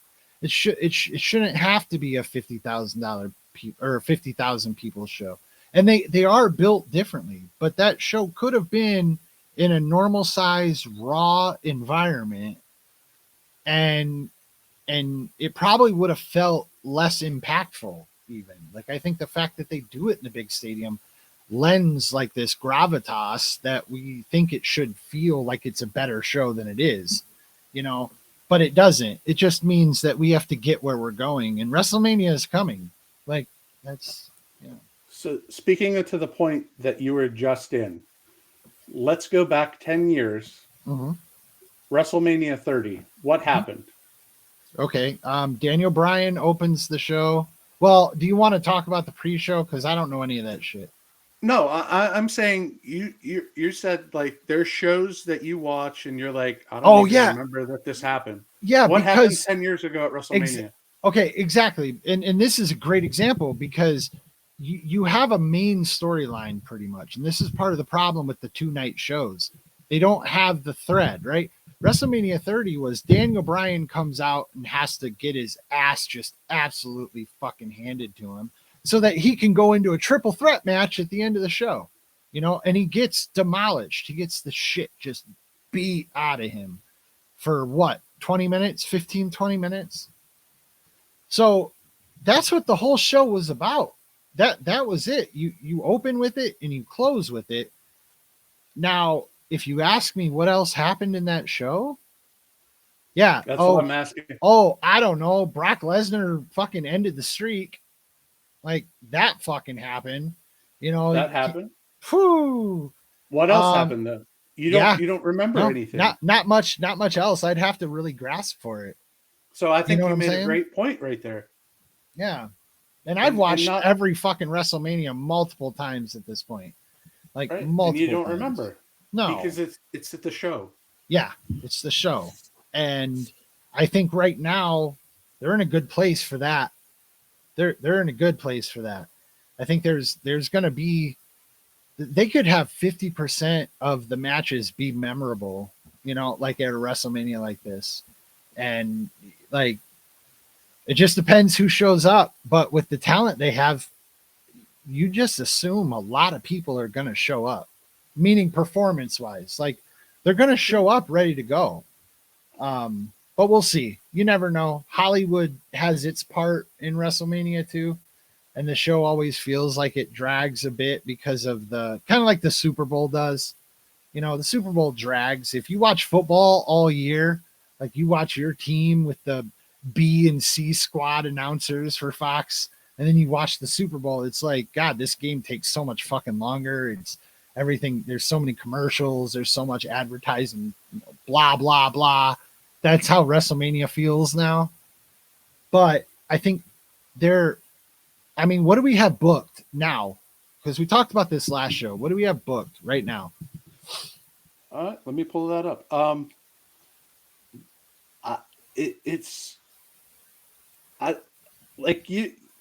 think you hit the perfect nail on the head there. Hey, thank you. You made a great point. All right, so right now you have 4 matches booked. You have Roman versus Cody, Io versus Bayley, Rhea versus Becky, and Seth versus Drew. Okay. And then you're probably going to have LA and AJ. Mm-hmm. The battle of the initials. I honestly, the more I think about that, I would love to see Nia and Jade in just give them 3 minutes. That's it. Because anything more and it's gonna fucking be just suck. But so you just want to see Jade Cargill come out and fucking squash Nia Jax? No. I want to see Nia get some offense in early, and then Jade just pick her up and throw her down and pin her. Oh God, that'd be just quick. That'd be because then you're like, oh my God, Jade is just special. And then send Nia away for 6 months, bring her back with Solo or whoever. Well, what if you're gonna do your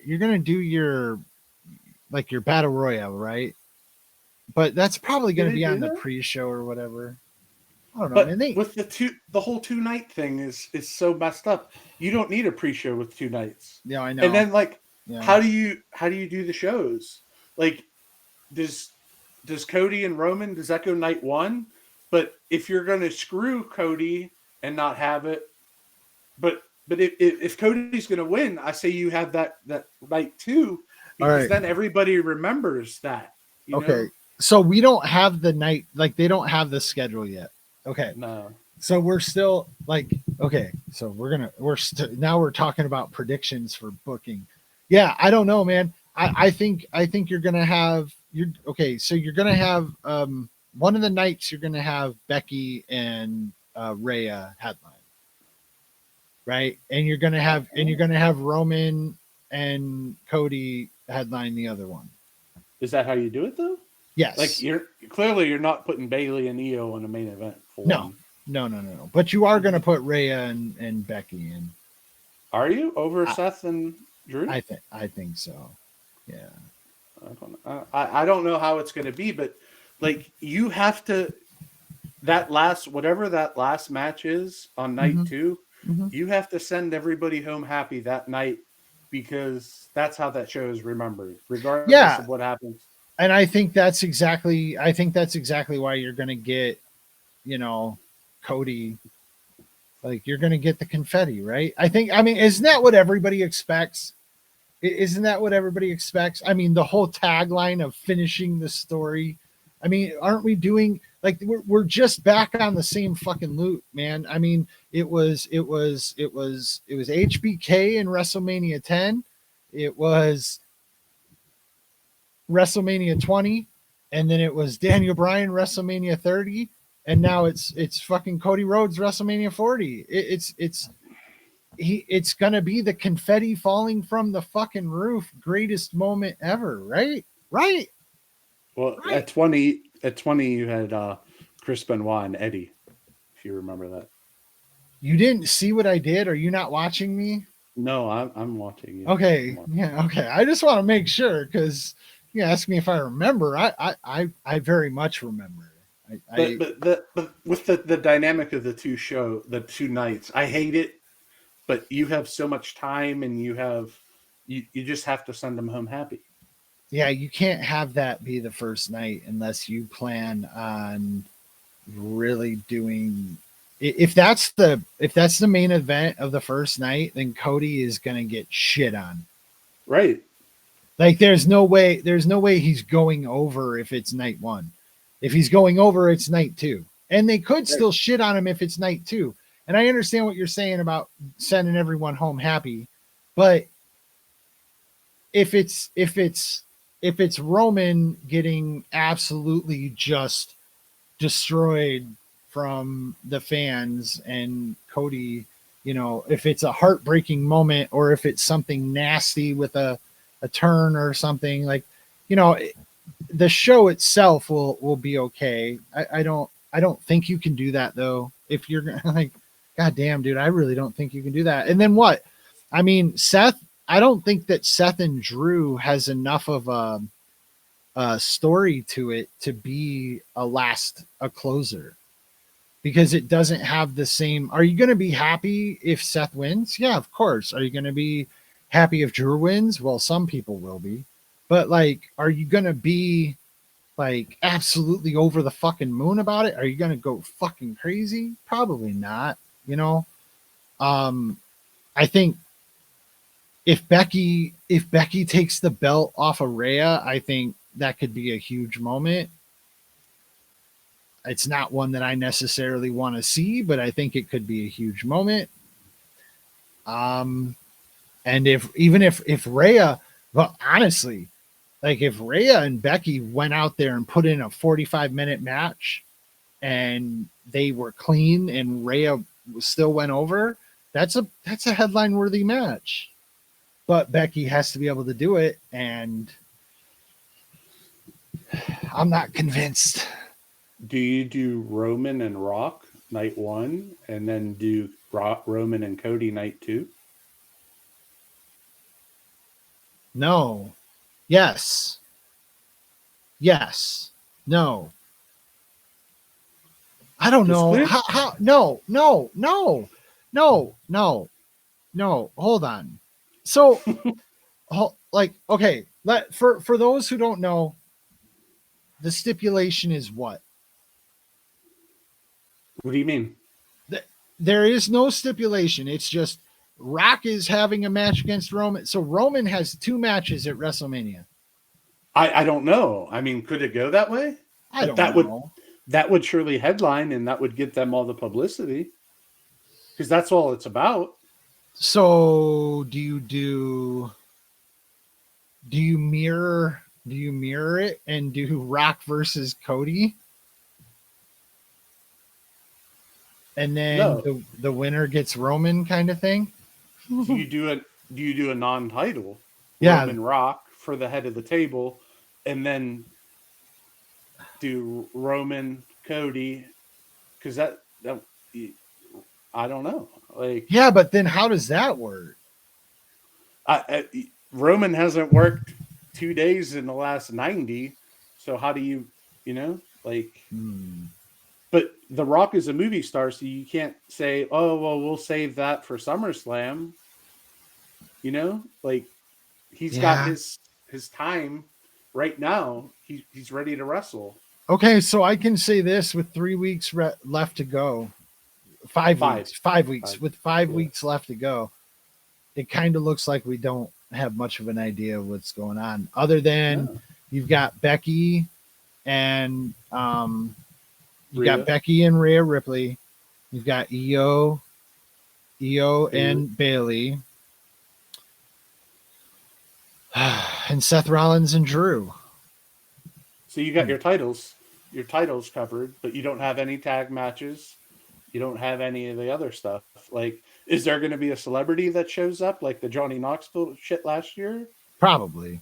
I have a feel, dude, I got to be honest with you. I think that fucking Drew and Seth could be a fucking curtain jerker. It could. Like, I seriously, like, no offense to Seth, because again, love the guy, but it's just not. It's not. You could have that be the first night, first match. You really could. Maybe second night. Maybe it's the first match, second night. Yeah, either way, like, I don't know though. No, you don't want to do that. Fuck.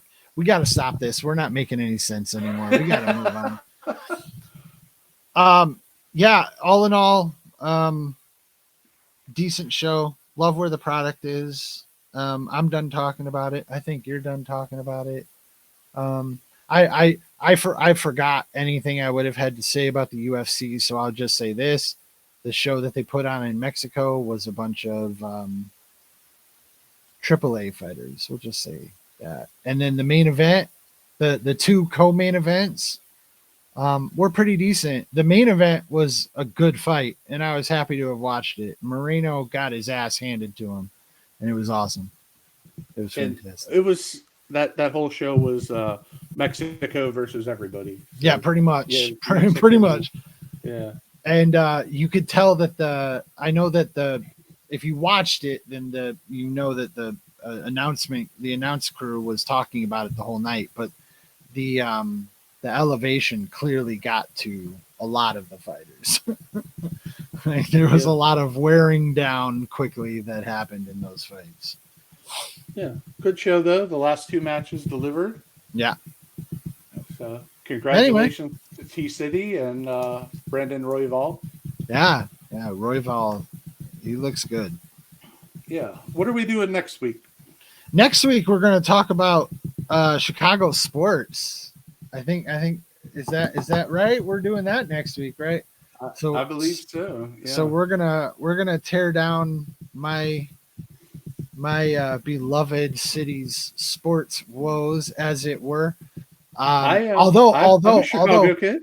I know you are, but you know, they're still my city anyway. Okay. So we're gonna get this on here. That is what we're gonna talk about next week. But I have one less thing to actually talk about, because Cody Bellinger is a Cub, just like I told you he fucking would be. Yeah, when they didn't trade him last year at the deadline. Yeah, I told you he was coming back, dude. I mean, obviously, I thought it was over when he hit free agency, but the Cubs still had the best offer on the fucking table, and he wanted to be a Cub. How long are you going to go through spring training not signing a contract because your agent is a stingy bitch? Well, here's something I just read right before we went on about this Cody Bellinger situation. Oh. He can opt out after year one. Oh, I know. No, he can opt out after year two as well. Yeah. Yeah, he's got opt-outs immediately, but why would he? Like what? Wait, no. The guy just won comeback player of the fucking year, man. Like he was on an MVP level. How much better could he play that he's going to make more money by opting out after 1 year when he's got 2 more years of making almost $30 million? His agent is Scott Boris, and he's gonna opt out. He's gonna be gone. You're damn fucking right, man. Like, and it isn't. Oh God, see, that's the thing. Like, I have too much of a fucking pure spirit, man. People like that just like it makes no logical sense to me, and the reason is because it's all about money. That's all it is. It's 100% about money. It has nothing to do with anything other than money. The only way he won't opt out is if Bellinger spends half the fucking season on the bench because he's hurt. And even then, he might still opt out. Ladies and gentlemen, probably gentlemen, this is what you're going to talk about next week on this podcast. Yes. This is just a sneak preview. I'm gonna get worked up. I'm gonna talk about Jay Cutler. I'm gonna talk about the GM management situation at the Chicago White Sox. I'm going to talk about Jerry Reinsdorf. I'm going to talk about fucking United Center. I'm going to talk about Soldier Field. We're going to talk about Wrigley Field. Like, there's so much to talk about because Chicago sports are an absolute fucking toilet filled with rats and fucking 3-month-old shits. Swear to God. And yet they're still awesome. And I love them with all my fucking heart. So, and I know you do too. I know you're a fan, and we're going to get into it. And I'm excited. I'm excited. Well, there's only one thing left to say this week.